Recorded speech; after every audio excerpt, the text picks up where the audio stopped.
Once it was, once it was not. Maybe it never was, maybe it still is. Listen well. When the salty waters of the Persian Gulf met the sweet waters of the Euphrates, the sky fell silent for a breath. Then the heart of the sea opened a portal. Those who emerged wore masks shaped like fish.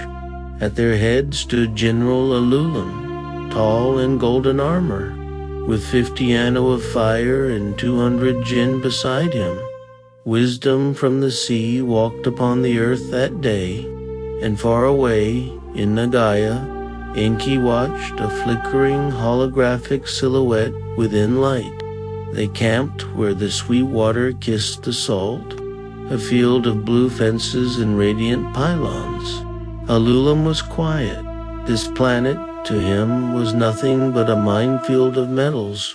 He scanned the veins of the earth, gold, copper, iron, mercury.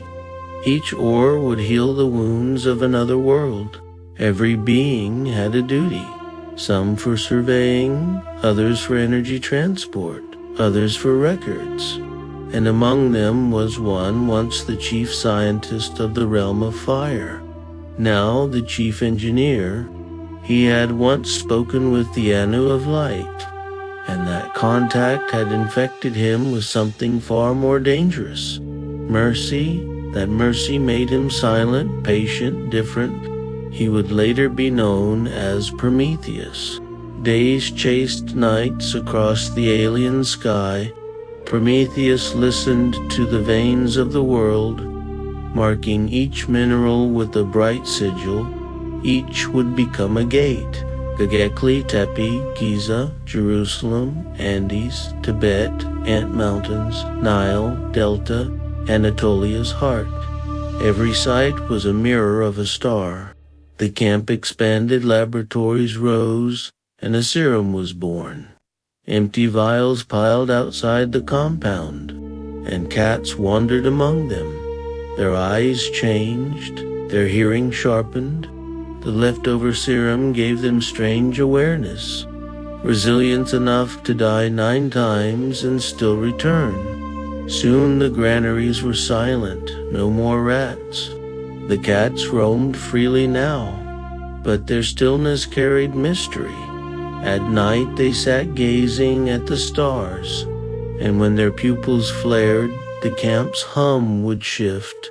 Their purr was a hymn, their hiss a warning. Even the jinn avoided their stare. From that night onward, they were called the Mystic Watchers, afraid neither of gods nor of dreams. Dogs were engineered in the labs, their loyalty fused into their blood. Horses were bred for burden. One night, a horse calmly dragged a heavy chest down a mountain trail. From that day, it was logged as the arm that carries in a wolf, guardian of the jinn, roamed the borders of the camp, protecting the wild from the wild. When the mineral inventory neared completion, the next order came. Catalog land creatures, sea and air species had been recorded. Then came one that looked too much like themselves. The resemblance disturbed them. They didn't yet know it, but they were staring at a lower mirror of their own kind. Prometheus studied them through his visor. Then he crossed the boundary and made contact. He left food, demonstrated tools, played. Among the beings was one sharp, curious, aware. He named him Adam, an ancient word meaning human. Prometheus brought Adam into the camp, granted him privileges, took him to the mines and through the portals. There Adam met a female jinn exile, Lilith. Their union bore Habel. Lilith rejected the camp, rebelled, and fled. Later Adam took Eve, and Cabel was born. This bloodline grew within the walls, protected, special, and quietly watched. There was a jinn in the camp called the Cunning Serpent. He served close to Gigi, the high overseer. The jinn had grown tired of digging mines. Why should we toil like beasts, they said. The serpent offered a plan. Let them work for us. They dig, we command. Gigi approved.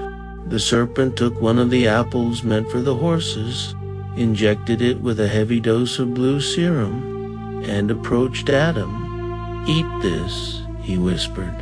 It will help you understand us. You will become like them. Adam ate the serum, entered his veins. Days passed. His gaze sharpened. His speech deepened. His gestures became deliberate. His kind changed with him. Dreams the jinn and Anu of fire had no word for them. But when Adam closed his eyes, a space opened within. From that space came a voice verdant. My language is symbol. Only the sleeping can hear. In his dreams, Adam saw the cat, the wolf, and the horse. Each vision was a lesson, though he understood none.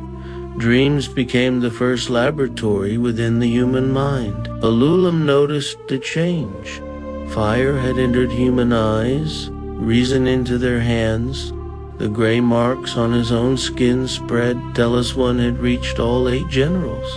He followed the trail, found the serum source, and went mad with rage. He summoned Prometheus. Your mercy will destroy us. He had him chained, hung upon the Zagros rocks. Then, in fury, Alulam donned his armor and entered the portal. In Nagaya, Enki awaited him, his voice echoing through light. It's inevitable, Alulam tell us one has touched us all. Generals will become kings. For now they will taste death. This world will call us gods, but we are merely the children of disease. The sky turned red, the portals trembled. That day, Adam and his lineage were banished from Eridu, from the clean waters, from the garden without death. The jinn watched in silence. Some smiled. After the exile, Enki's voice returned.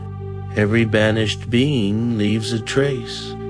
Give their sons gifts, for balance rests upon them. Prometheus, still chained, listened to the wind. One night, Adam came to the mountain of chains. Prometheus whispered, shape the stone, call the fire, teach your sons. Adam obeyed. He passed the secrets down. But Prometheus favored Habel and Cabal saw. Jealousy burned in him like a forge. He lifted his miner's hammer, and Habel fell. For the first time, the earth drank blood. Night fell silent. Cats purred. The wolf stood watch. The horses bowed their heads, and through the dreams Verdun whispered, see and sleep, for wakefulness is now a burden. That night, the second general's era began. A dawn ended, and humanity began its long walk. The flame fades, but the myths never end. One bite, one myth.